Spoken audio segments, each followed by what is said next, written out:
आजको हाम्रो भिडियो ती युट्युबरहरूको लागि हो जोसँग आफूसँग ल्यापटप तथा कम्प्युटर नहुँदाखेरि आफ्नो मोबाइलबाट काम गर्न गाह्रो भएर युट्युब लाइन छोड्न चाहनुहुन्छ उहाँहरूको लागि आजको यो भिडियो स्पेशली मैले बनाएको छु। यो भिडियो हेरेर तपाईहरुलाई केही न केही मोटिभेसन चाहिँ मिल्नेछ भन्ने आशा राखेको छु। आउनुहोस् भिडियो सुरु गरौँ एउटा छोटो इन्ट्रो पछाडि।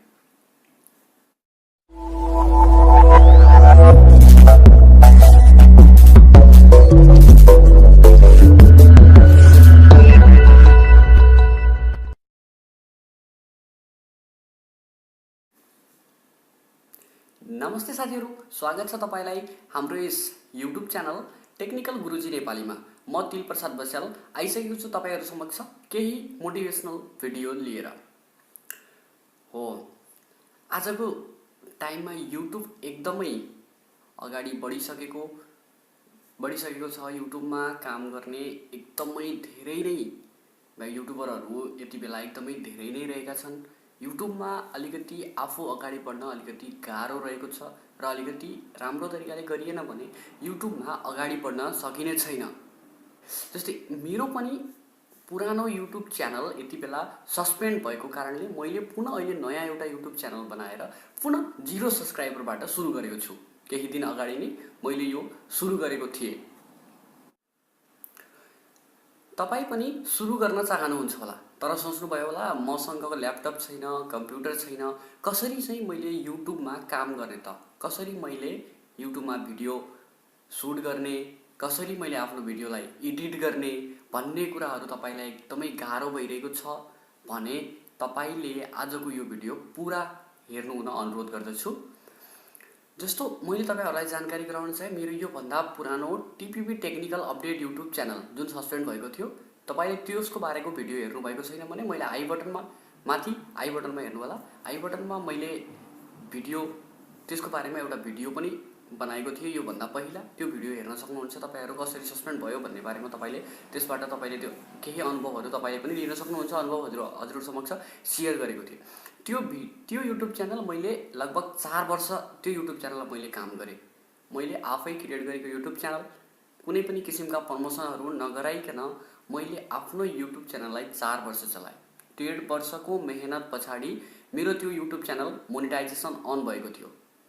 1.5 वर्षको अन्तरालमा चाहिँ मलाई एकदमै गाह्रो भयो। लगभग 1 वर्ष त मलाई 1000 सब्स्क्राइबर पुर्याउन नै एकदमै गाह्रो भएको थियो र आफ्नो मेहनत गर्दै गए। आफ्नो मेहनतको लागि कहिल्यै पनि पछाडि परेन।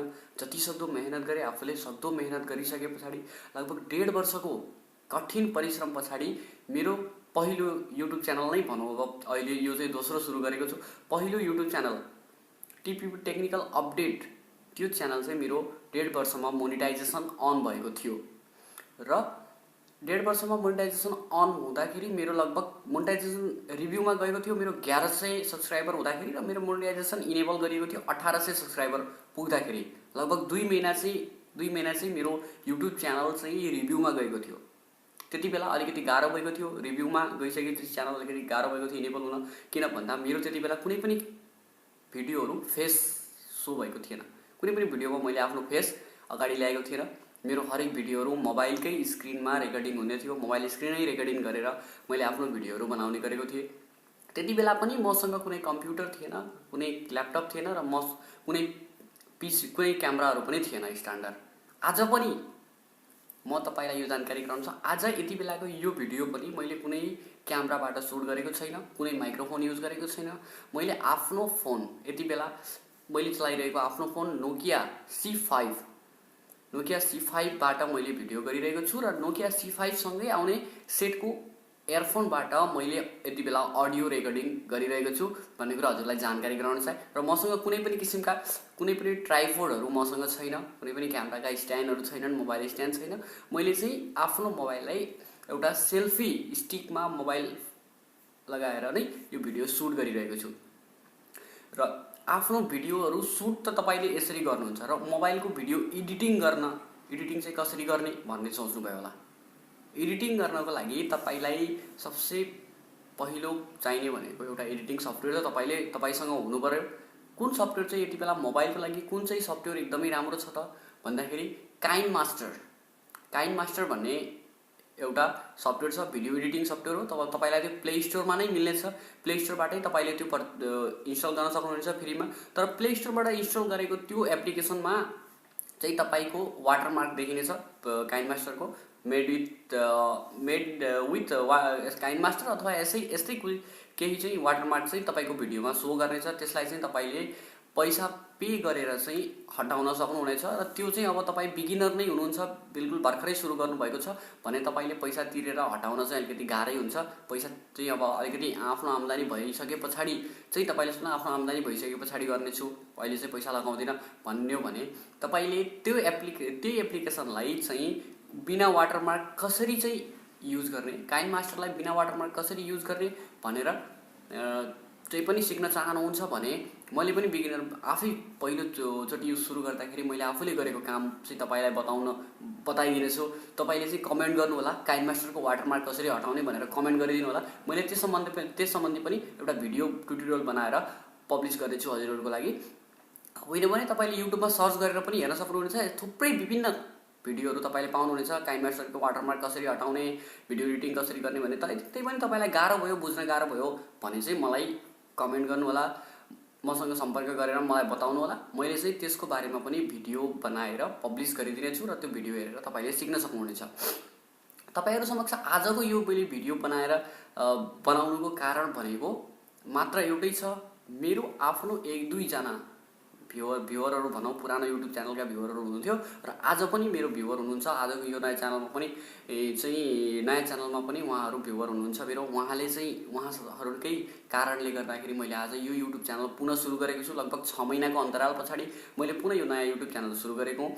मेरो पहिलाको युट्युब च्यानल चाहिँ सस्पेन्ड भइसके पछाडि मेरो मन चाहिँ एकदमै मरिसकेको र यसबाट चाहिँ युट्युबको क्षेत्रबाट चाहिँ म टाढा भइसकेको थिएँ र 6 महिना पछाडि पुनः ती 1-2 जना मेरा आफ्ना मित्रहरू भनौँ अथवा मेरा आफ्ना सब्सक्राइबरहरू, आफ्ना भ्युवरहरू जे भन्दा पनि उहाँहरूले नै भनेर एकचोटि त्यस्तो भयो भन्दैमा पछाडि नहट्नुहोस्, तपाईँको भिडियोहरू एकदमै राम्रो हुने गर्थ्यो, एकदमै राम्रोसँग भइसक्नु भएको थियो, पुनः सुरु गर्नुहोस्, तपाईँ पुनः पनि त्यो ठाउँमा पुग्नुहुन्छ, हामीले जतिसक्दो हेल्प गर्नेछौँ भन्ने तरिकाका त्यस्ता आश्वासनहरू दिनुभएको थियो। उहाँहरूलाई म एकदमै धन्यवाद दिन चाहन्छु। आज म पुनः हजुरहरू समक्ष केही भिडियोहरू बनाएर फेरि उपस्थित भइसकेको छु युट्युब क्षेत्रमा।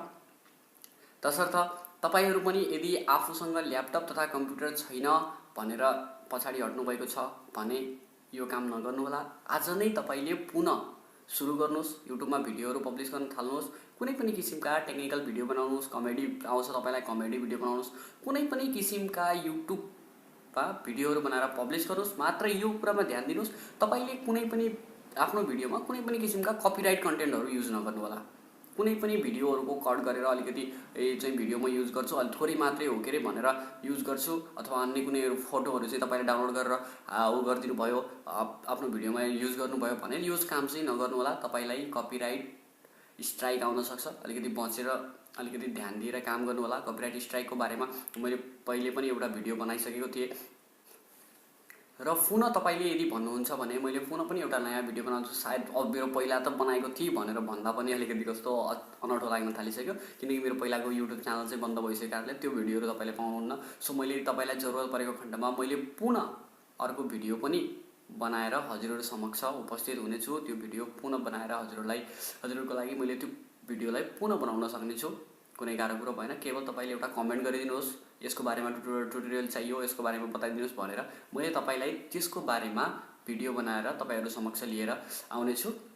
र मैले पुरानो युट्युब च्यानलमा केवल एउटा मोबाइलकै प्रयोगबाट मात्रै मोबाइल नै युज गरेर चाहिँ मैले आफ्नो च्यानललाई 4 वर्षमा लगभग 6.5 लाख सब्सक्राइबर पुर्याएको थिएँ र मेरो मन्थली इन्कम भनेको युट्युबबाट नै लगभग 40 देखि 45 हजार भनेको आरामसँग भइरहेको थियो। बीचमा चाहिँ अलिकति यो गुगल एडसेन्सको प्रब्लमले गर्दाखेरि एडहरू सो नहुने भएको कारणले अलिकति घटेर 15,000 16,000 पनि भयो। बीचमा 2-3 महिना चाहिँ अलिकति गाह्रो भयो भने अरू बेला चाहिँ मेरो 30,000 35,000 चाहिँ राम्रैसँग इन्कम भइरहेको थियो, राम्रै चलिरहेको थियो सबै कुराहरू। बीचमा अलिकति गाह्रो भएको थियो भने यति बेला पुनः मैले सुरु गरेको छु, तपाईँहरू समक्ष यो भिडियो पुनः सुरु गरेको छु। यो युट्युब च्यानल पनि पुरा त्यो स्थानमा पुग्नेछ भन्ने आशा राखेको छु। त्यो कारणले गर्दा मेरो यो च्यानललाई सब्सक्राइब गरिदिनुहोस् र सब्सक्राइब गरिसकेपछि त्यसको साइडमा आउने बेल आइकन चाहिँ दबाउन नभुल्नु होला, किनभने तपाईलाई काम लाग्ने हरेक मोटिभेसन भिडियोहरू मेरो यस युट्युब च्यानलमा तपाईले पाउनुहुनेछ। र तपाईले सब्सक्राइब गरिसकेपछि बेल आइकनलाई पनि क्लिक गर्नुहोस्, ताकि तपाईँ समक्ष मैले बनाएको हरेक भिडियोहरू सबैभन्दा पहिले नै नोटिफिकेसन मार्फत पुगोस्। र यदि तपाईलाई हाम्रो यो भिडियो मन परेमा लाइक, शेयर तथा कमेन्ट गर्न नभुल्नुहोला। र भिडियो कहाँबाट हेर्दै हुनुहुन्छ कमेन्ट गरेर जानकारी चाहिँ गराउन नभुल्नुहोला। तपाईँ पनि चाहनुहुन्छ युट्युबर बन्न भने पनि कमेन्ट गर्नुहोला। कसरी गर्ने, के गर्ने भन्ने कुराहरू मैले हरेक कुराहरू स्टेप बाई स्टेप चाहिँ तपाईहरु समक्ष लिएर आउने छु भनेर मैले हजुरलाई जानकारी गराउन चाहे। अर्को ट्युटोरियल मैले तपाईलाई मोबाइलबाट कसरी के गर्ने, एडिटिङ कसरी गर्ने अथवा यस्तै कुराहरू युट्युब सम्बन्धी नै ट्युटोरियलहरू फेरि पनि लिएर आउने छु। त्यो भन्दै आजको दिन चाहिँ म हजुरहरु समक्ष आजको यस भिडियोबाट चाहिँ बिदा हुन चाहन्छु। फेरि भेट्ने बाचाका साथ तपाईहरु समक्ष बिदा भइरहेको छु। हस्त, धन्यवाद। जय नेपाल।